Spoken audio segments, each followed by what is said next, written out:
Public parks are among the most beloved places because they are beautiful, peaceful, and pleasant. But public parks are also marked by a history of violence and oppression. My name is Kang-jae Lee. I often go by Jerry. I am an assistant professor in Parks, Recreation, and Tourism at the University of Utah. I am also the author of this book, Verdant and Verdant, Systemic Injustice in Public Parks in the U.S. Byron and Verdant illustrate the dark history of three types of American public parks. One, community and urban parks. Two, state parks. And third, national parks. When I talk about these different parks, it's really difficult to find anyone who doesn't like them. But what's interesting about them is that these parks are not created for everybody. Instead, they were initiated by extremely rich and powerful people who wanted to use parks for their economic profits through land speculation and commercial development, creating recreational spaces for middle-class and upper-class white Americans, preserving white supremacy, and Americanizing immigrants. Along the way, working-class people, indigenous peoples, and people of color, and women were displaced, excluded, and disenfranchised from parks. So I want to explicitly reveal this dark history and reality surrounding American public parks. For example, community and urban parks first emerged in the United States during the middle and second half of the 19th century. At that time, park pioneers claimed that they are creating parks for everybody. But the reality was that most of these parks are created in wealthy white neighborhoods. The poor and immigrants were not really able to visit these public parks. Meanwhile, national parks are created through ethnic cleansing against indigenous people. So many Americans think the national parks symbolize American cultural identity and patriotism, but in fact, they are domestic emblems of American imperialism and settler colonialism. And state park is the same story. The first national conference on state parks was held in Des Moines, Iowa in 1921.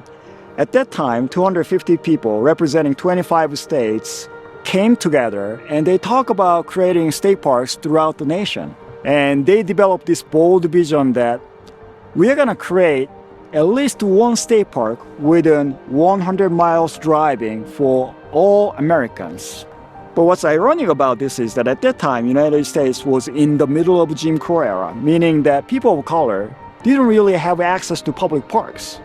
So yes, parks are verdant and beautiful, but their historical reality is riddled with violence and oppression.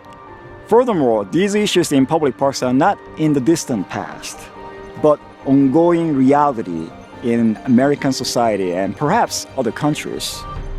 From this perspective, public parks represent some of the most controversial and paradoxical landscapes. But it's important to understand that parks themselves are not the main problem. The problem lies with the people who use parks for their malicious intent. So we must identify and recognize these individuals and make sure that they don't become our leaders and decision makers. I want readers to understand that many people have fought against systemic park injustice for a very long time. In one chapter, I specifically describe 13 different strategies that ordinary people use to challenge these injustices. I want to emphasize that we do have agency and we can create positive social change. Finally, although this book focuses on American public parks, it also speaks to broader social issues. The history of American public parks perfectly mirrors the history of humanity, a history of greed, power, and control. Humans destroy the natural environments for profit, enslave others for money and control, and wage wars to gain power and resources. And this is a pattern of self-destruction. And we don't have to live this way. Humanity must stop living like this. We need a profound philosophical reorientation.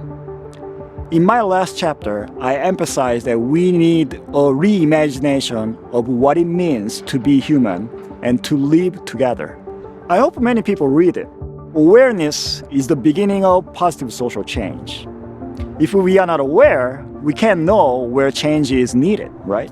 As a social and environmental justice researcher, I believe my role is to promote greater public awareness so that together we can work towards positive social change.